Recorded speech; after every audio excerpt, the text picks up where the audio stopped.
오늘 창세기 말씀은 창세기 41장 48절에서 57절까지의 말씀을 가지고 애굽 땅에 분리하는 7해 풍년이 완성하니라. 먼저 말씀을 좀 볼게요. 48절부터 57절까지인데요. 제가 한 절 읽고 여러분도 한 절 읽고 교독하겠습니다. 요셉이 애굽 땅에 있는 그 7년 곡물을 거두어 각 성에 저축하되 각 성 주위의 밭의 곡물을 그 성중에 저장하며 저장한 곡식이 바다 모래같이 심이 많아 세기를 그쳤으니 그 수가 한이 없었음이었더라. 흉년이 들기 전에 요셉에게 두 아들을 곧 온 제사장 보디베라의 딸 아스낫이 그에게 낳은지라. 요셉이 그 장자의 이름을 므낫세라 하였으니 하나님이 나로 나의 모든 고난과 나의 아비의 온 집의 일을 잊어버리게 하셨다 하며, 사자의 이름은 에브라임이라 하였으니 하나님이 나로 고한 땅에서 창성하게 하셨다 하며, 애굽 땅 7해 풍년이 그치고 요셉의 말과 같이 7해 흉년이 들기 시작하며 각국에는 기근이 있으나 애굽 온 땅에는 식물이 있더니 애굽 온 땅이 주림에 백성이 바로에게 부르짖어 양식을 구하는지라.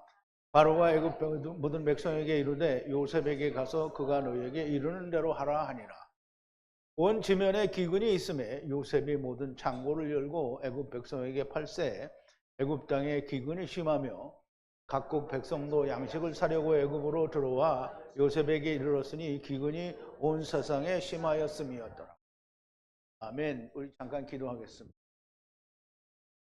거룩하신 여호와 아버지, 감사합니다. 찬송과 영광, 우리가 다 무지하여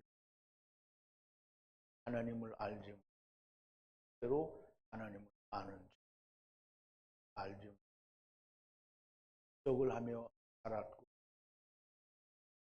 그러나 하나님께서 은혜로 하나님의 말 알려주고 우리가 하나님의 아버지 하나님의 은혜를 받기 위해 우리가 이 말씀들과 온전히 하나를 했던 것처럼, 또 예수님의 제자들이 하였던 것처럼 우리의 믿음의 선진들이 하나님의 우리도 그 말씀 오직 시간마다 충만하신 은혜가 간절히 예수님의 이름으로. 자, 이제 애굽 땅에 분리하는 7해 풍년이 완성하리라. 완성했다라는 말은 굉장히 중요합니다. 그래서 우리 항상 그 말을 하거나 또는 들을 때 한다는 하셔야 될 것 같습니다. 자, 이제 먼저 지난 시간에 강의를 조금 요약을 해볼 텐데요. 바로의 눈과 종들의 눈이 요셉의 말에 야타부하니라 그랬어요. 우리말 번역에는 야타부란 말을 하지 않죠. 좋게 여겼다라고 얘기합니다. 그러면 바로가 좋게 여긴 거하고 바로의 눈이 하나님 요셉의 말과 야타부한 것과는 차이가 있어요. 바로가 좋게 여기는 게 아니고 바로 눈이 요셉의 말에 야타부가 됐으니까 주체는 누구냐 하면 요셉이 됩니다. 우리말 번역대로 하면 바로의 눈이 요셉의 말을 좋게 여겼다 하니까 주체는 누구냐면 율법이 되죠. 그래서 번역은 별로 좋은 번역이 아닙니다.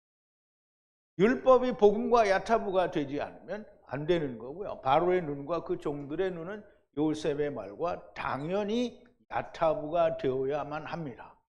바로는 항상 바로 왕, 파로호, 즉 이집트의 황제를 말하는 게 아니고요. 바로는 율법의 왕을 말합니다. 그런데 물리적으로는 종종 애굽의 왕을 이야기할 때가 있지요. 바로가 종들에게 요셉 말고 요셉을 제외하고 하느님의 분리하는 성령의 남자를 찾을 수 있느냐?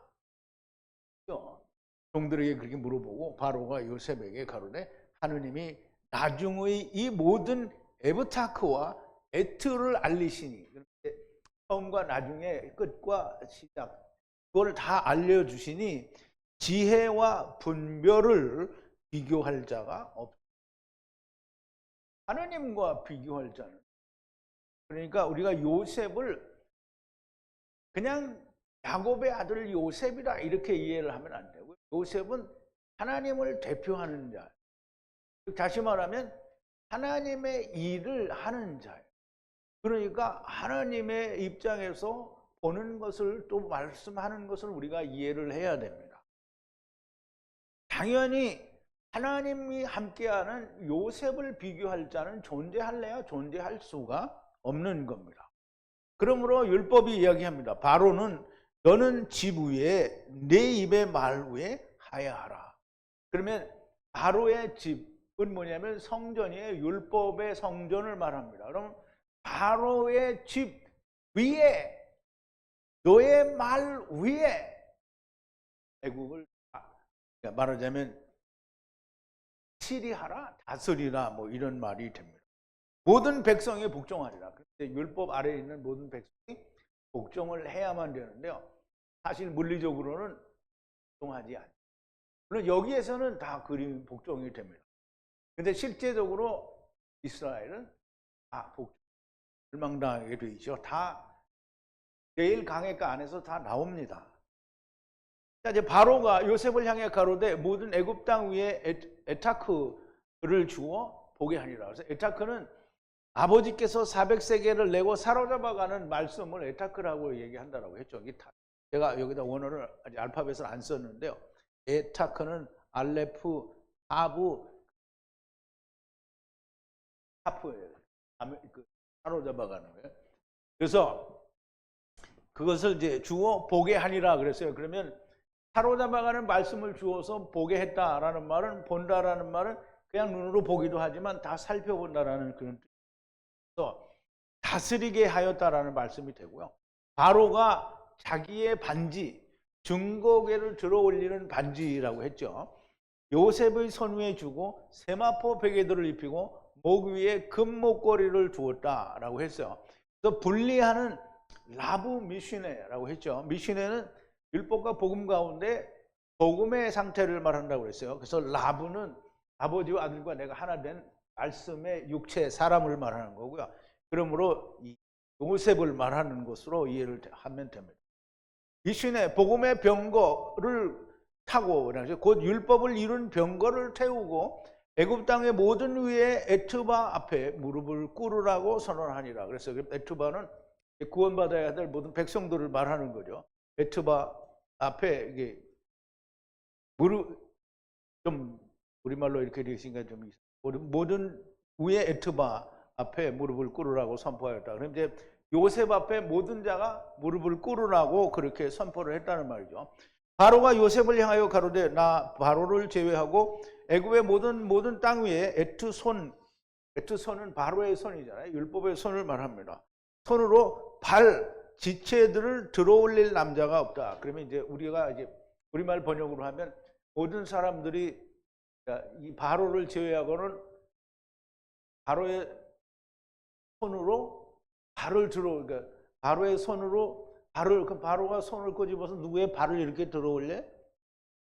그러니까 이게 해석을 잘해야 되는 거예요. 바로의 손이 이제 에트 손으로 발 지체들을 들어올릴 남자가 없어요. 그럼 이제 율법이 다 발을 들어올린다라고 생각할 수 있죠. 그런데 이제 우리 잘 생각해야 됩니다. 지금 바로는 누구와 함께 있어요? 요셉과 함께. 그러니까 요셉에게 반지도 주고 못도 주고 다 줬잖아요. 그러니까 이 요셉이 함께 있는 바로 외에는, 율법 외에는 아무도 발을 들어 올릴 자, 죄들을 올릴 자가 없어요. 그러므로 이 말은 바로의 얘기를 하는 게 아니고 요셉을 말하는 거예요. 요셉도 무슨 요셉이냐면 율법 안에 요셉이 드러나 있는 상태를 말하는 거예요. 이 말은 바로가 요셉에게 모든 것을 맡기고 그와 함께 있을 때에 그렇다라는 거예요. 요셉이 없으면, 그럼 요셉이 없을 때가 있느냐? 그럼 요셉이 없을 때는 없어요. 왜냐하면 생명나무가 율법에 없을 때는 없거든요. 그런데 이 인간들이 전부 선악을 알게 하는 나무만 보니까 없는 거죠. 바로가 요셉의 이름을 사분의 바네아라고 부르고 온 제사장 보디베라의 딸 라브 에트 아스낫을 아내로 주고 애굽 땅 위에 요셉이 나아가니라. 아들 요셉이 30세에 애굽 왕 바로의 면전에 섰고 주님이 30세에 이스라엘에 즉 유대 땅에 나타나셔서 일을 하신 3년 동안 일을 하신 그 일에 대한 설명이라고 우리가 이해를, 설명이라기보다 예언이라고 그렇게 이해를 하면 됩니다. 아들 요셉이, 아들 아브라함, 아들 노아, 아들 이삭 또는 아들 야곱이라고 하는 이 말과 같이 역시 이 요셉도 아브라함이나 이삭이나 야곱이나 같이 하나님의 아들이다라고 하는 그런 의미가 들려 있는 거고요. 30세에 애굽 왕 바로의 면전에 섰다. 그럼 애굽 왕은 아까도 제가 말씀을 이집트의 물리적인 황제 파로 황제를 말하는 게 아니고 율법을 말하는 거예요. 그러면 세상은 우리가 애굽을 세상이라고 표현을 하잖아요. 그러면 애굽은 이집트지 왜 세상이냐고요. 성경에서는 그렇지가 않은 거예요. 미츠라임이라고 했으니까 말씀과 성령 사이에 분리되어진 말씀이라는 거잖아요. 그래서 미츠라임은 세상을 말하는 거예요. 그런데 그거를 우리가 물리적으로 말하는 이집트라고 다 이해를 해버리면 그럼 미츠라임이라는 단어가 없어진 거예요. 미츠라임은 애굽이 아니고요. 우리가 말하는 물리적인 이집트가 아니고요. 성경에 말하는 율법 세상을 말하는 거예요. 그냥 세상을 말하는 거예요. 바로 왕이 율법의 왕의 바로의 면전에 섰다라고 하는 거고요. 그러면 주님이 30세에 율법의 왕국이 어디예요? 이스라엘이죠. 율법의 왕국, 가나안의 율법 앞에 섰다라는 뜻이에요. 서셨어요. 그죠? 요셉이 바로의 면전에 나가서 애굽 땅의 모두가 넘어가니라. 그러면 이제 예수님이 유대 땅에 오셨을 때 유대의 모든 나라들이 다 예수 안에 들어와 있는 거예요. 그런데 그 안에서 믿느냐 안 믿느냐의 차이가 있는 거죠. 모두 넘어가니라. 그러면 이 말은 전에도 설명을 드렸지만 모든 이스라엘이 즉 야곱과 그 형제와 요셉의 형제와 그런 모든 식솔들이 다 넘어오게 될 거다라는 의미도 같이 함께 있다고 했어요. 땅의 7해 한 움큼의 풍부함을 만들었다 그랬는데요. 물론 이제 지난 시간에 설명을 드렸지만 한 움큼의 풍부함, 한 움큼은 가루 한 움큼을 말하는데요. 이 가루 한 움큼은 하나님께 제사를 지낼 때 한 사람의 의미로 사용될 때가 있었어요. 그래서 이게 풍부함을 이루었다라는 걸 채웠다라는 그런 의미로 이제 채워서 충분하게 되었다라고 하는 그런 의미로 이해를 합니다. 자, 이제 48절인데요. 애굽 땅의 분리의 7해가 하야하니 에트 모든 양식을 모으는데 성들이 양식을 주니 주변에 분리하는 각 성의 밭의 양식을 가운데에 주었다. 저는 이거 이해하는데 상당히 오래 걸렸어요. 여러분들은 잘 이해를 하셨는지 모르는데 상당히 오래 걸렸어요. 이게 무슨 말이냐면 풍년이 이제 애굽 땅에 분리해 7해가 하야하니 그랬잖아요. 그럼 풍년이 왔다라는 말이죠. 그러면 에트 모든 양식을 모으는데 그러면 이제 애굽 땅이 넓잖아요. 그냥 물리적으로 우리가 보면 애굽 땅이 넓잖아요. 그러면 애굽 땅에 있는 모든 성들이 그래서 여기 성은 복수예요. 성들이 복수예요. 성들이 양식을 줘요. 어디다 주냐면 성들이 양식을 어디다 주겠어요? 가운데 모으는 거예요. 그래서 이 가운데 주는. 근데 주는데 주변에 분리하는 각 성. 그러면 각 성 하나하나가 다 각자가 밭에, 그럼 그 성마다 다 밭이 있을 거 아니에요. 밭의 양식을 가운데 가운데에 주니라 그랬어요. 그러면 이 말은 뭐냐면 이게 참 이해가 잘 안 됐었는데 애굽 땅에 있는 모든 성들이 양식을 5분의 1을 다 징수하잖아요. 그거를 모으는데 어떻게 모으냐? 가운데에 각 성들이 다 자기 밭에 양식을 이 5분의 1을 각출을 해서 가운데에 모았다라는 말이에요. 주변을 가운데에 주었다라고 하는 게 타베크에 주었다. 이제 율법의 중앙에 주었다라는 말인데요. 이게 물리적으로는 곡식을 양식을 다 그렇게 주기는 하는 게 맞죠. 왜냐하면 실제적으로 다 양식이 없어서 굶어 죽게 생겼으니까 사람들이 와서 양식을 사잖아요. 근데 그 양식이 그냥 양식만을 의미하지 않고 떡이라는 의미를 가지고 있기 때문에 우리가 이제 그걸 잘 좀 이해를 해야 됩니다. 애굽 땅의 분리의 7회가 하여하니 애트 모든 양식을 모으는데 모든 성들이 양식을 주는데요. 주변에 분리하는 각 성의 밭의 양식을 가운데 곧 중앙에 주었다라는 말이고요. 천국은 밭에 감추인 보하라라는 말과 우리가 연결할 수가 있습니다. 그래서 우리가 이제 요셉이 누구예요? 하느님이잖아요. 하느님이 보화를 어떻게 발견하고 밭에다가 숨겨두는 거잖아요. 그럼 애굽이라는 율법의 밭에 숨겨두는 거예요.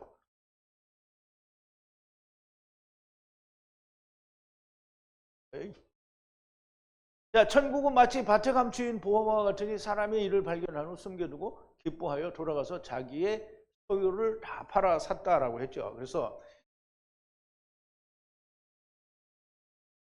그 천국의 하늘의 왕국은 보물을 발견하고 이제 숨긴 것과 같다고 그랬죠. 그러면 이 요셉이 보물을 다 거둔 거예요. 그러니까 5분의 1을 징수해서 다 거두어서 우리 가운데에 쌓아두었다라는 말이에요. 그게 모았다라는 말이에요. 자, 이제 49절인데요. 요셉이 쌓아 올린 나달이 바다의 모래같이 개수를 그만두기까지 매우 증가하였으므로 수를 세는 것은 아니다. 이게 이제 직역을 하니까 이제 아니다인데요. 그걸 우리말로 이해를 하려면 좀 설명이 필요합니다. 어쨌든 요셉이 쌓아 올린 나달이에요. 쌓아 올렸다라는 말은 물론 막 이렇게 쌓아서 올린 걸 말하기도 하는데요. 그 나달을 어떻게 다 일일이 이렇게 쌓겠어요? 그냥 뭐 가마로 해서 이렇게 쌓았다. 그러면 한 줄로 높이 쌓았다. 그것도 안 되겠죠. 어쨌든 한 군데 다 모았다라는 말인데요. 이 나달이 바다의 모래같이 개수를 그만두기까지 매우 증가하였으므로 수를 세는 것은 의미가 없다는 뜻으로 보입니다. 사람의 수가 바다의 모래같이 셀 수 없이 많다는 것과 관련이 있는 것 같은데 좀 이렇게 나달이라고 했기 때문에 직접적으로 내가 이 나달은 곧 사람이다 이렇게 말할 수 있는 성경 구절은 제가 찾지 못하겠더라고요. 그런데 어쨌든 하나님이 아브라함에게 약속을 하실 때 내가 네게 큰 복을 주고 네 씨로 크게 성장하여 하늘의 별과 같고 바닷가의 모래와 같게 하리니 네 씨가 그 대적의 문을 얻으리라 라고 이 아브라함의 아들 이삭에 대해서 얘기를 했죠. 창세기 22장인데요. 하늘의 별과 같고 바다의 모래 같다라고 얘기를 했는데 바다의 모래가에 그러면 이제 이 하늘의 별과 같고 바다의 모래 같다라고 하는 이 말씀은 참 많이 있어요. 여러 군데 있는데 우리가 이 나달이 바다의 모래같이 셀 수 없이 많다라고 하는 말은 이 나달을 하나님이 구원해야 될 구원자들을 이야기하는 게 아니냐라고 그렇게 이해가 되는데요. 이 나달을 클릭을 해서 보니까 나달이 사용된 성경 구절들에 나달이 사람이다 라고 말할 수 있는 것은 사실상 없더라고요. 그래서 이제 내가 보기에 없다라는 거예요. 그런데 이제 우리가 레위기를 공부할 때 보면 이제 그게 나올지도 모른다라고 생각을 해서 그러면 이제 그냥 나는 여기서 바닷가의 모래같이라고 하는 말은 사람의 수가 셀 수 없이 많아진 것처럼이라고 이해를 하면 좋을 것 같아요. 자, 나달은 그 씨로 만약에 나달을 곡식이다 이렇게 하지 않고 나달은 그 씨를 말할 수도 있거든요. 그래서 씨로 이해를 하면 연결이 돼요. 그렇게 이해하면 이 바다의 모래같이 많아졌다라는 말로 된다라는 말이에요. 그래서 제가 그냥 바로 이렇게 한 게 아니고 안 되는데 이렇게 하니까 되더라라고 지금 설명을 드리는 거예요. 여러분도 그 말을 잘 이해를 해야 됩니다. 나만 이해를 하면 안 돼요. 아시겠어요? 잘 아는 것 같지가 않아. 답이 쉬운. 대답을 씩씩하게 해야 되는데 그렇게 하니까 잘 모르겠어요. 자, 이제 50절인데요. 요셉이 분리하는 기근의 해에 들어가기 전에 아들 둘을 낳으니 온 제사장 보디베라의 딸 라브 아스낫이 낳은지라. 요셉이 기근이 오기 전에 아들을 둘 낳아요. 근데 둘이, 하나는 장자는 므낫세고 사자, 둘째는 에브라임이죠. 근데 이제 들어가기 전에 아들 둘을, 온 제사장, 온은 지역 이름이라고 했고요. 제사장은 물론 이제 애굽 땅의 제사장이긴 한데 여기는 율법이니까 율법의 제사장을 말하는 거예요. 그래서 율법의 제사장 보디베라의 딸인데요. 그러니까 우리가 무조건 애굽이니까 애굽의 그 물리적인 애굽 이집트의 제사장이다. 이집트에 무슨 제사장이 있어요? 여기는 제사장은 분명히 코헨이라고 했거든요. 코헨은 율법의 제사장을 말해요. 그래서 애굽이 물리적으로는 이집트일지 모르지만 그 안에 숨겨진 모든 내용은 전부 율법에 관한 얘기를 하고 있다는 것을 이해를 해야만 됩니다. 그러니까 보디베라의 딸 라브 아스낫이라고 하는데, 라브는 그리스도 안에 들어온 사람을 말하는 거예요. 그래서 라브는 여러 사람이 될 수 있어요. 다시 말하면 요셉도 되고 야곱도 되고 많은 사람들이 라브가 될 수 있고 여러분도 라브가 될 수 있어요. 근데 라브 아스낫이라고 하는데, 아스낫은 하나님의 사다리를 타고 사는 물고기들이 성령으로 임한 사람, 성령이 임한 사람, 뭐 이렇게 이해를 할 수 있어요. 그래서 아스낫은 꼭 나쁜 사람 아니에요. 그냥 우상의 딸이 아니에요. 라브 아스낫이잖아요. 낳은지라. 요셉이 분리하는 기근의 해에 들어가기 전에 아직은 풍년일 때에 아들 둘을 낳았는데 온 제사장 보디베라의 딸 라브 아스낫이 낳은지라. 모든 세상에 오는 자가 다 그러하지만 요셉의 아들들도 풍년의 때에 낳게 되는데요. 이삭의 아들이 에서와 야곱인 것과 같아요. 근데 이제 에서와 야곱이 리브가의 한태에서 나왔다는 건 굉장히 중요한데요. 여기서는 또 한태에서 나왔다고 하지 않아요. 근데 이제 이 한태에서 나온 것도 중요하지만 지금 요셉이 낳는 것은 그리스도잖아요. 그리스도 안에서 낳게 되는 자를 말하는데, 그리스도 안에서 낳게 되는 자, 에브라임도 있고 므낫세도 있다. 에브라임도 있고 므낫세도 있는데, 유다가 타말에게서 낳은 아들, 이렇게 갑자기 생각이 안 나죠. 베레스와 세라하고는 조금 더 차이가 있어요. 조금 이따 설명이 나올 텐데 이제 그때 보기로 하고요. 51절인데요. 요셉이 장자 에트의 이름을 므낫세라 불렀으니 하나님께서 에트 모든 수고를 잊게 하셨으므로 바에트 모두 아버지의 집이 될 것이라. 요셉의 장자 에트 이름은 므낫세라 불렀다 그랬는데요. 이 말을 제가 밑줄을 친 이유는 잘 이해를 해야 됩니다. 므낫세는 스트롱코드 538이 나샤에서 왔는데요. 이 맴이 붙어서 말씀으로 잊게 된다는 거예요. 나샤는 잊는다는 말이에요. 잊어버린다는 거예요. 기억에서 잊어버린다. 근데 여기에 말씀 맴이 붙어서 그래서 므낫세예요. 므낫세. 그러니까 므낫세가 아니고요. 므낫샤 뭐 이렇게 해야 돼요. 그러니까 발음은 어떻다? 틀려도 된다. 뜻은 틀리면 안 된다는 거예요. 왜냐하면 발음을 정말 잘하는 이스라엘이 망해버렸잖아요. 발음을 정말 잘하는 이스라엘처럼 가려고 하면 유대인들 되는 거예요. 그러니까 발음은 틀려도 돼요. 뜻이 바뀌면 안 돼요. 발음을 너무 잘하는데 뜻을 하나도 모르는 게 유대인들이에요. 그것처럼 하려고 하면 그렇지만 하시오. 어떤 여자가 그러던데 그렇게 하시오. 열심히 하시오. 자, 이제 말씀으로 모든 수고와 괴로움을 잊게 하실 것이므로 바에트 모두 아버지의 집이 될 거다 이 말이에요. 그러니까 므낫세의 이름은 굉장히 의미가 있는 이름이에요. 그냥 말씀으로 있게 하셨다 이 말이 아니고요. 말씀으로 있게 하는데 므낫세는 말씀으로 있게 될 것이라는 말이고요. 므낫세는 끝난 게 아니에요. 말씀으로 있게 될 것이고 그래서 아버지의 집이 될 거다라는 말이기 때문에 므낫세는 아직 기회가 있는 이런 사람이라는 뜻이에요. 요셉의 아들들이라는 뜻은 유다가 며느리 다말에게서 낳은 아들들과는 본질적인 의미는 같아요.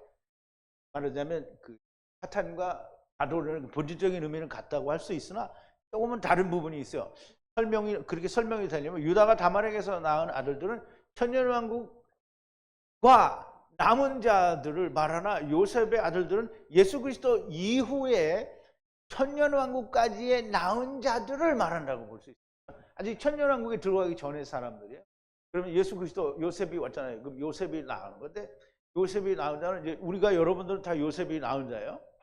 그러면 또 천년왕국이 오기 전까지는 또 가돌들이 있는 거잖아요. 그 가돌들이 뭐냐면 므낫세예요. 근데 이제 물리적으로 죽어버린 사람은 므낫세가 안 되겠죠. 그런데 천년왕국에 들어갈 때 육체로 살아남아 있는 사람은 므낫세가 되는 게 말씀으로 기회가 있는 거예요. 근데 이제 물리적으로 그렇게 천년왕국에 들어가지 못하고 다 음부에 간 사람도 말씀으로 기회가 있는 건 또 동일한 거죠. 왜 음부에 가서 배우니까. 그런데 어쨌든 므낫세라고 하는 말은 말씀으로 다시 한번 기회가 있어서 천년왕국에 들어갈 수 있는 그런 기회가 있다라는 말씀이 됩니다. 그래서 아버지의 집이 될 거다라는 뜻이에요. 아니면 음부에서 먼저 이제 아버지의 집은 늦게 되더라도 먼저 이제 가게 되는 그런 기회가 배우게 되는 그런 기회가 있을 수 있는 거죠. 그러므로 므낫세는 아직 삼켜지기 전에 천년왕국의 기회가 있을 수 있다라는 말씀이고요. 그러므로 그 이름을 므낫세라고 부르는 것으로 보이고요. 그냥 삼켜지는 것이 아니라 아직 말씀으로 수고와 괴로움을 잊을 수 있는 기회가 있다라는 말이에요. 그러면 이제 물리적으로 죽는 자에게는 천년왕국에 들어갈 수 있는 기회는 없죠. 그런데 주님이 공중재림하실 때 땅에 남아있는 모든 자는 므낫세가 되는 겁니다. 들림을 받는 에브라임이 되는. 자, 이제 52절인데요. 바이트 두 번째 이름은 에브라임이라 부르니 하나님께서 억압의 땅에서 결실하셨습니다. 그랬어요. 그럼 이제 하나님께서 억압의 땅에서 결실하였습니다. 그럼 이제 우리가 억압의 땅이 어디인 줄 알아야 되잖아요. 바이트 두 번째 이름은 에브라임이라 부르니 아버지께서 삼키셔서 분리하시는 권능 혹은 계명으로 마치는 말씀, 이게 에브라임이에요. 그럼 아버지께서 삼키시는 거는 여러 번 삼키죠. 우리가 물리적으로 육신에 있을 때에 예수 그리스도와 함께 죽으면 삼켜진 거죠. 또 천년왕국 때 되는 것도 삼켜진 거고요. 또 맨 마지막에 삼켜지는 것도 삼켜지는 거예요. 이게 무조건 우리가 둘째 사망에 들어가면, 먼저 죽는 사망에 들어가면 그게 삼켜지는 거고요.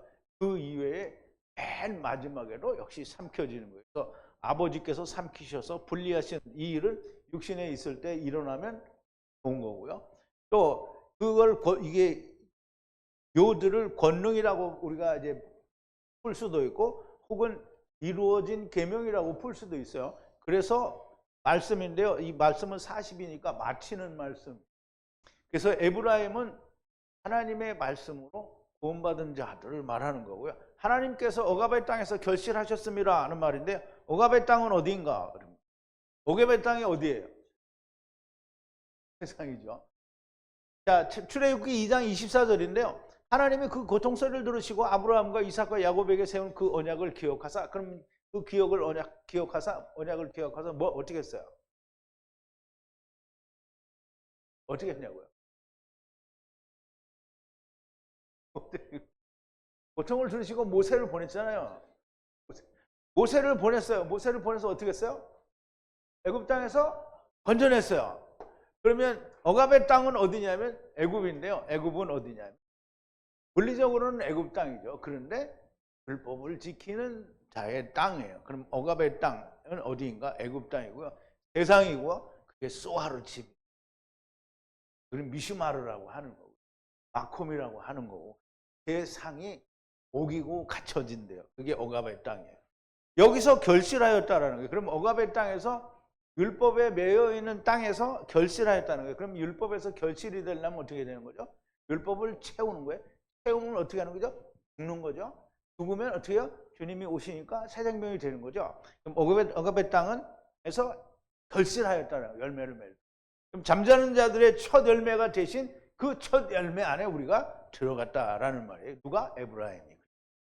여기서 결실하였다는 것은 무엇인가? 애굽 땅에서 나왔다는 것이요. 애굽 땅에서 나왔다라는 것은 어둠에서 빛으로 나왔다는 것이에요. 어둠에서 빛으로 나왔다. 그럼 어디로 들어간 거예요? 예수 그리스도 안에 들어간 거죠. 자, 53절인데요. 애굽 땅에 분리하여 하야하는 7 풍부한 해가 마치니라. 아, 이게 아주 중요한 말이 나왔어요. 마치니라. 카라예요, 카라. 마치니라. 카라. 근데 이 붙은 게 너무 많아. 바타카라이 나흐. 독일말 같은. 이제 애굽 땅에 분리하여 하야하는 7 풍부한 해가 마치니라. 이제 풍부하다라는 말은 풍부하다. 이게 세부한데요. 세부하. 만족시키다, 채우다 해서 유래가 돼요. 성취되었다라는 그런 의미를 가지고 있어요. 그래서 이루고 성취되었으니 완성된 것이고 마치는 것이에요. 그 마친다라는 말이 카라라는 말이고요. 이 카라라는 말은 창세기 2장 1절에 만물이 마치니라. 하나님이 만물이 뭐라 그랬죠? 하늘과 땅의 분대를 완성했다는 거예요. 마쳤다는 거예요. 끝났다는 거예요. 그럼 마치니까 어떻게 했어요? 안식하죠. 그러면 이제 마쳤어요. 그러면 그 마쳤으니까 이게 뚱땡이 7년이 다 뭐가 된 거예요? 네? 끝났으니까 어떻게 된 거냐고. 그러니까 창세기 2장에서 뭐라 했어요? 완성하시나? 그러니까 뭐가 왔어요? 하나님의 안식이 왔잖아요. 그러면 이게 끝났잖아요. 그럼 하나님의 안식이 와야 돼요. 그러면 다 마른 이들이 하나님의 안식에 들어간다는 거예요. 다 모든 마른 이들이 다 들어간다는 거예요. 그런데 다 들어가지 않죠.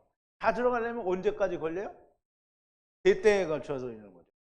자, 이제 율법이 이루어지고 성취되었다는 의미를 가지고요. 6월절 어린 양의 죽으심과 예수 그리스도의 죽으심으로 율법의 이루심과 성취가 나타나게 되는데요. 꿈을 2번 꿨다라고 그러죠.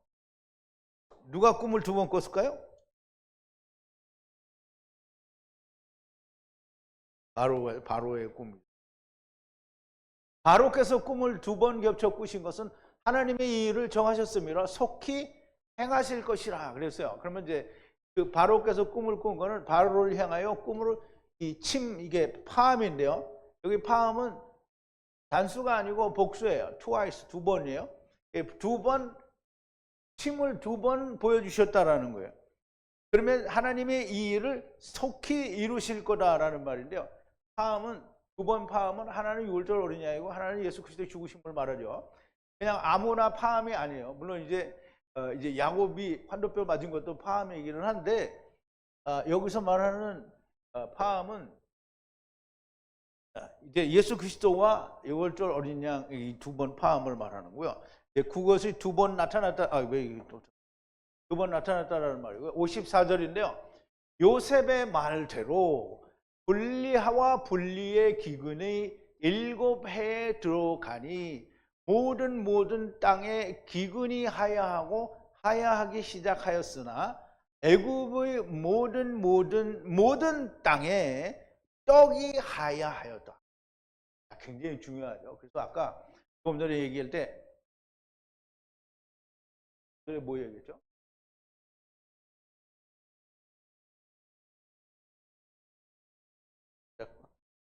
꿈을 2번 꿨다 하는데 파음이 2번 있었다라고 하는 건데 이제 보세요. 뚱땡이 7년은 뭐를 이루었다고요? 안식을 이루었어요. 이게 딱 끝났어요. 끝나면 무조건 그 다음에는 안식이 와야 되는 거예요. 기근의 해에 들어가니 모든 땅에는 기근이 하야 하기 시작하고 또 애굽의 모든 땅에 그랬어요. 그럼 이제 모든이 3번이에요. 그럼 이제 우리가 이거 슈퍼바이블이나 바이블 렉스로 보면 모든이 안 나와요. 근데 이 토베스트에는 모든이 되어 있어요. 그러면 우리가 이 모든이 되어 있는 거는 너무 성경을 우리가 바르게 근접할 수 있는 길을 주는 거예요. 왜냐하면 세 때를 말하는 거거든요. 모든 땅에 떡이 하야하다. 이제 우리가 우리말로 번역을 하면 아까 처음에 뭐라 했죠? 이 아칼 400, 스트롱코드 400일인데요. 400인데 398 먹는다 해서 유래가 된 400은 양식이에요. 그리고 또 양식이라는 단어에 조금 이따 또 나오겠지만 나단이라는 게 있고요. 또 다른 양식은 쉐베르가 있어요. 그러면 이제 우리가 다 다른데요. 여기서는 네햄이 나와요. 떡. 네햄이 우리가 말하는 그냥 양식이 아니에요. 양식이 아니고 떡이에요. 떡. 그러면 모든 세 때의 떡이 있다라는 말이에요. 세 때의 떡이 있다는 거예요. 떡. 세 때의 떡이 있어요. 누가 먹을 떡이? 마른이들이 먹을 떡이 있는 거예요. 어디에? 애굽 땅. 애굽 땅은 어디예요? 율법에. 자, 이제 요셉의 말대로, 요셉이 해석한 대로 분리의 기근의 7회에 들어가니 봄, 풍년, 7년은 곡식으로는 풍년이나 사실상 말씀으로는 기근, 곧 마른 땅이 되고요. 그러나 풍년이라고 하는 것은 강한 자라는 것을 말하는 것이며 스스로 열심히 율법을 지키는 것을 나타냅니다. 그런데 이 뚱땡이 7년 동안에 자기들은 이루거나 못 이루거나 하나님은 이루는 거죠. 그래서 뚱땡이 7년 동안에 일격이 2번 나타나고 그 다음에 이루어지는 걸 말하는 거예요. 그래서 자기들은 이루지 못하지만 그러는 중에 하나님의 말씀은 이루어지고 성취가 되는 거예요.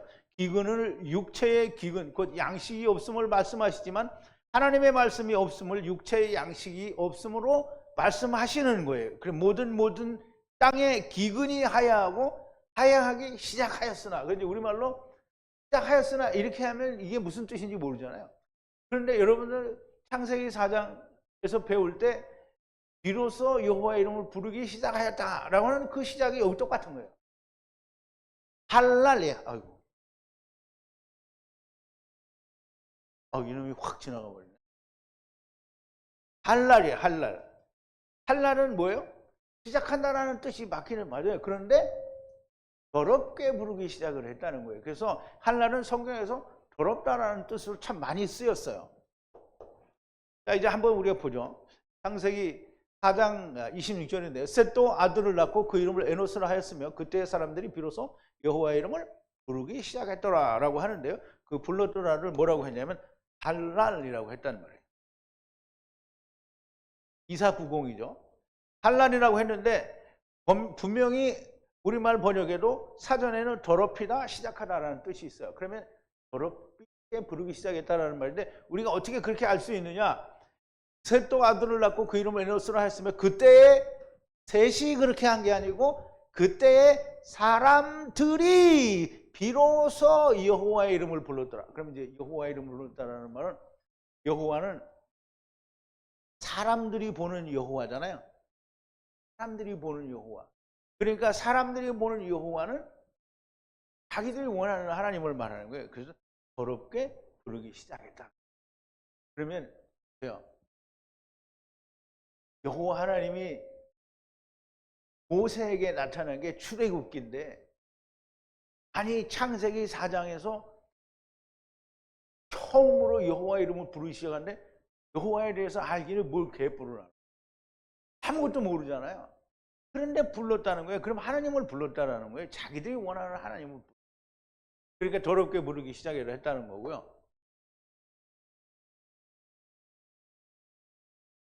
처음과 나중에 땅이 기근이 시작되었다는 것은 하나님을 더럽게 부르기 시작하였다라는 것이 됩니다.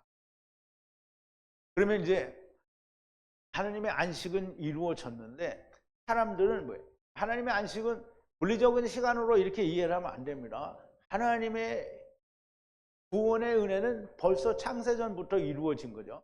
어쨌든 그러나 여기에서도 분명히 말씀하시기를 뚱땡이 7년 동안에 그것은 다 완성이 되었다라고 말씀을 하셨어요. 더럽게 부르기 시작하였다라는 것이고요. 양식이 없다? 양식이 없다라는 말은 조금 이따 나올 테지만 400, 즉 악할 양식이 없다라는 말이 아니고요. 이게 자꾸 울리지. 분명히 떡이 기근의 땅에는 양식이 없다고 그랬는데 애굽의 땅에는 뭐가 있어요? 떡이 있대요. 근데 이제 양식이 있다라고 이렇게 말해버리면 안 돼요. 떡이 있어요. 떡. 떡이 뭐예요? 레헴. 레헴은 율법이죠. 그래서 하나님의 떡이 없다라는 말은 율법, 즉 하나님의 말씀이 없다라는 거예요. 애굽의 모두라고 그랬네. 모든 땅에는 떡이 하야하였다. 지금 애굽의 모든 땅에는 뭐가 있어요? 떡이 있다라는 거예요. 율법이 있다는 거예요. 떡이 있었다. 애굽에 떡이 3때 동안 있었다라는 말이고요. 애굽은 곧 율법의 떡이 있고 3때 동안에 있을 것이라는 말씀이에요. 번역성경, 신학, 장로들의 유전, 세상 학문으로 보면 이러한 것들이 전혀 보이지 않아요. 번역성경에 벌써 사본이라고 하는 원어성경이라는 슈퍼바이블에도 안 보이죠? 바이블렉스에도 안 보여요. 근데 토베스트에는 보인다는 말이죠. 그러면 이제 우리가 너무나 명백하게 다 이 원어성경 버리고 나서 3때 동안의 율법떡이 세상에 존재할 거라고 하는 말을 어디서 찾아낼래요? 찾아낼 수가 없잖아요. 그거 다 번역성경, 신학, 장로들의 유전, 세상 학문으로 보는 모든 사람들은 다 소경이요, 귀머거리요, 절름발이요, 문둥병자요, 모든 병에 걸린 자가 됩니다. 오직 원어성경을 성령님의 가르치심에 의해서 해석하고 풀어내야만 우리가 이 뜻을 우리가 알아낼 수 있는 거예요. 찾아낼 수가 있는 거라고. 근데 이제 이제 처음 듣는 사람이 무슨 소리냐, 나는 네가 하는 말은 막 1도 못 알아듣겠는데. 그래요? 그럼 할 수 없는 거지 뭐. 유대인들이 예수님이 오셔서 하신 말씀을 1도 알아들었어요? 못 알아들었어요? 그러면 내가 하는 이 말을 하나도 못 알아듣겠으면 어떻게든지 알아들으려고 애를 써야 되잖아요. 근데 어떻게든지 알아들으려고 애를 쓰지 않고 저건 이다 이렇게 말해버리면 그러니까 예수님을 죽여버린 유대인하고 자기는 똑같은 사람이 되는 거예요. 그럼 어떻게 해야 돼요? 열심히 찾아야 돼요. 열심히 찾아서 배워야죠. 어떻게든지 알아들으려고. 자, 이제 애굽의 모든 땅이 굶주리니 떡이 있으나 굶주려요. 애굽의 모든 땅이 55절을 이제 읽지도 않고, 애굽의 모든 땅이 굶주리니 백성이 바로를 향해 떡을 부르짖으니 바로가 애굽의 모두에게 가로되 요셉을 향해 가라 불리하여 말하는 레쿰을 만들라. 이제 애굽에는 뭐가 있다고 그랬죠? 떡이 있다고 그랬어요. 언제 떡이 있다고? 모든 세대의 떡이 있다고 그랬어요. 그런데 이제 이 애굽 땅에는 떡이 있다고 해서 애굽 사람들이 다 배불리 먹고 사는 게 아니에요. 애굽에도 기근이 있어요. 그러면 애굽에도 기근이 있는데 애굽 모든 땅에 굶주리니, 그러면 이제 애굽에 있는 사람 다 굶주린 자예요. 그럼 그들이 누구에게 부르짖냐면 바로에게 부르짖어요. 백성이 바로를 향해 양식을 부르짖는 게 아니에요. 떡을 부르짖으니 이제 바로 왕한테 잘 생각해. 이집트의 황제 파로호 이게 무슨 그 피라미드에 죽어가는 이 왕에게 가서 레헴 달라고 하는 게 아니잖아요. 레헴은 뭐 율법이잖아요. 이거를 바로를 향해서 부르짖어요. 그럼 바로는 누구라는 거예요? 율법이라는 거예요. 율법을 향해서 떡을 부르짖지. 그럼 율법 안에 있는 떡을 달라는 거잖아요. 떡을 달라고 부르짖으니 바로가 뭐라 하냐면 바로가 줄 수 있으면 바로는 율법인데 율법이 잘하는 거죠. 그런데 바로가 못 줘요. 바로가 뭐라냐면 애굽의 모두에게 가로되 요셉을 향해 가라. 요셉이 누구예요? 요셉을 향해서 가라. 단들이 절을 해야 되고 해와 달과 별들이 절을 해야 되는 요셉은 하나님이니 하나님께 가라. 그럼 하나님이 뭘 준다? 떡을 줘요. 이제 보세요. 요셉에게 가서 요셉이 말하는 레컴을 만들라. 레컴은 뭐야? 레헴 아니에요. 레컴이에요. 아버지와 아들과 내가 하나 되는 말씀으로 사로잡혀가는 말씀을 마치라는 거예요. 그러면 사로잡혀가는 말씀을 네가 깨닫고 알아야 된다는 거잖아요. 그거를 만들라. 그러면 애굽의 모든 땅이 굶주리니 떡이 있으나 굶주리고요. 다 똑같이 기근이요. 하나님의 말씀이 없으나 요셉을 통해서는 양식 곧 떡을 구할 수가 있게 되는데요. 백성들이 바로를 향해 떡을 부르짖으니 바로가 애굽의 모두에게 가로되 요셉을 향해서 가라 분리하여 말하는 레컴을 만들라. 애굽의 모든 땅에 곡식이 없다고 부르짖는 거라 떡이 없다고 부르짖는 거예요. 요셉에게 가서 분리하여 말하는 레컴 라메드 즉 30으로 사로잡혀가는 말씀을 마치는 걸 만들라는 거예요. 그러면 양식으로 만들 수 있는 것이 아니에요. 우리가 이제 조금 이따 보면 또 나올 텐데 오늘 안 나오나 모르겠어요.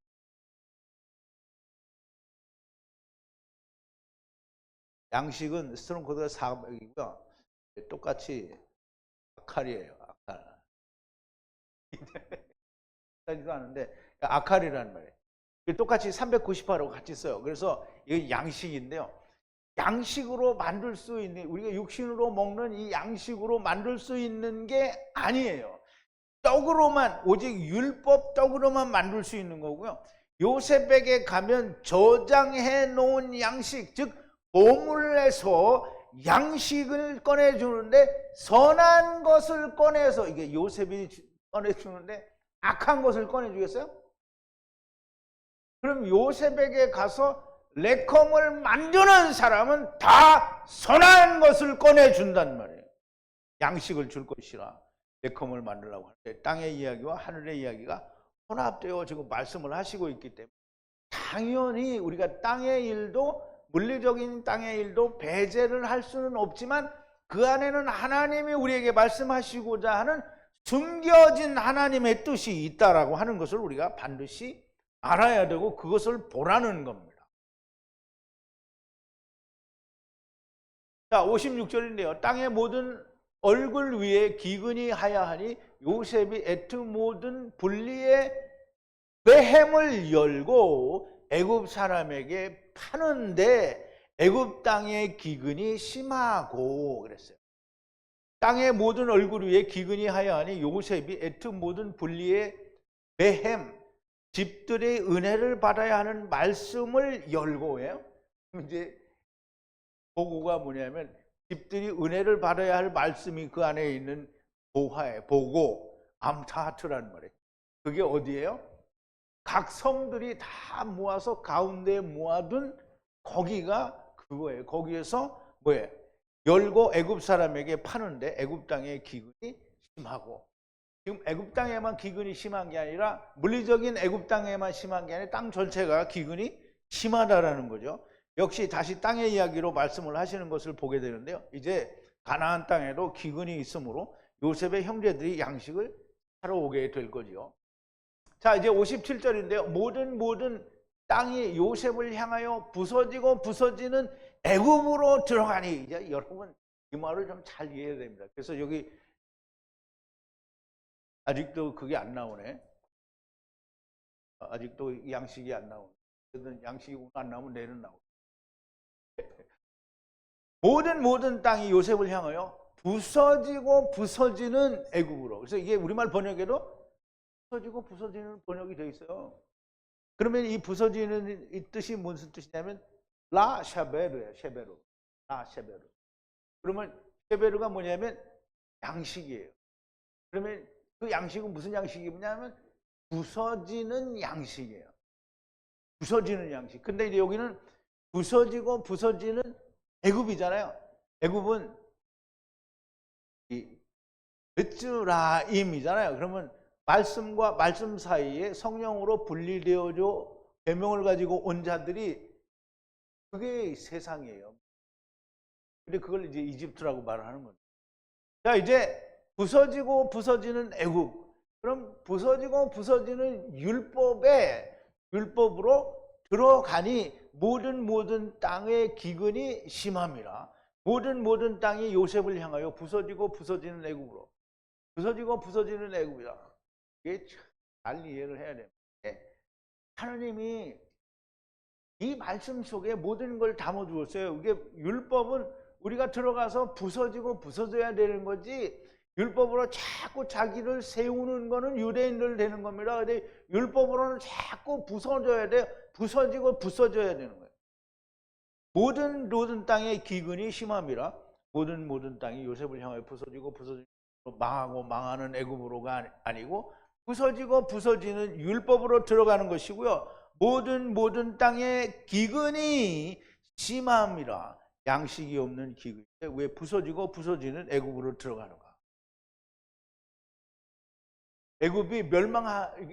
애굽이라는 나라가 부서지고 부서지는 거기 들어가라는 게 아니잖아요. 애굽은 이 뒤에도 얼마나 오랫동안 유지가 되냐고요. 그러면 이제 왕조가 바뀌어서 이스라엘 자손들이 막 거대하게 불어나서 애굽 사람들이 이거 왕조가 바뀌니까 이놈들은 안 되겠다 이렇게 할 때까지 거기서 애굽이 커지잖아요.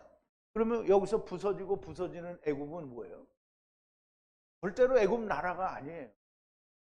부서지고 부서지는 세상 율법을 말하는 거예요. 율법으로 들어가니 모든 땅의 기근이 심합니다. 부서지는 이라는 말은 쉐베르, 라쉐베르인데요. 라쉐베르인데 이 쉐베르는 부서진다 또는 이 쉐베르 성령, 그러니까 30의로 성령으로 집들을 분리하는 율법으로. 그래서 부서진다라는 말은 율법에 의해서 자기가 무너지고 깨지는 걸 말하는 거예요. 들어가니 모든 땅의 기근이 심함이라. 세상에 양식이 없다, 육신이 먹을 양식이 없다, 생명의 양식이 없다라는 것이고요. 하나님께서 7년은 풍년을 말씀하시는 것은 육신이 건강할 동안에 하나님의 말씀을 하시는 것인데 그 안에 하나님의 말씀을 찾으라는 것이요, 너희가 찾지 못해도 하나님의 풍년은 이루어지고 성취되어질 것이라는 말씀이고, 양식이 없는 기근은 다시 육신이 늙고 병들어 말라가는 것을 말하며 그 안에서 생명의 양식을 찾으라는 겁니다. 땅에서 양식 곧 레헴이 없는 것을 알게 되면 부서지고 부서지는 율법으로 들어가라는 겁니다. 율법은 내가 살아나는 것이 아니라 부서지고 부서져야 하는 것이고, 하나님의 말씀은 땅의 일을 말씀하시고 계시지만 그 위에 명확하게 하늘의 생명의 말씀이 숨어 있다는 것이 너무나 명확합니다. 눈을 높이 들어 위의 것을, 그리고 위에 계신 그리스도를 보는 사람이 되기를 바랍니다. 이게 그냥 성경이 그냥 우리말 번역으로 읽어대면, 그리고 어떤 번역으로 읽어대면 이런 말이 없어요. 이런 말을 설명해낼 수가 없고요. 이런 말을 설명해낼 수 있는 히브리 원어 성경만 사용할 수 있고요. 그리고 하나님의 역사에 의해서 모든 창세기와 출애굽기의 모든 비밀의 내용이 풀어진 사람이 이걸 해석할 수 있는 거예요. 그냥 지식이 있어서, 내가 똑똑해서, 내가 박사 학위가 있어서, 내가 신학 공부를 다른 사람처럼 막 10년 했기 때문에 풀어낼 수 있는 말이 아니고요. 오직 하나님의 성령의 감동하심이 있어야만 이렇게 말씀을 풀어주시는 겁니다. 누가? 사람이 아니고요. 왜? 하나님의 원어로 기록하신 하나님의 말씀을 통해서 하나님의 뜻을 알기를 구했잖아요. 하나님이 이루신. 우리가 내일은 더 또 흥미진진한, 오늘 곡식과 무슨 양식과 쉐베르와 떡이 다 자세히 안 나왔는데, 이제 오늘은 여기까지 마치고 내일을 기대하시면서 기도하시겠습니다. 거룩하신 여호와 아버지 하나님, 감사와 찬송과 영광을 오늘도 아침에 요한복음 창세기 히브리어 강해를 베푸신 와 놀라운 성령님,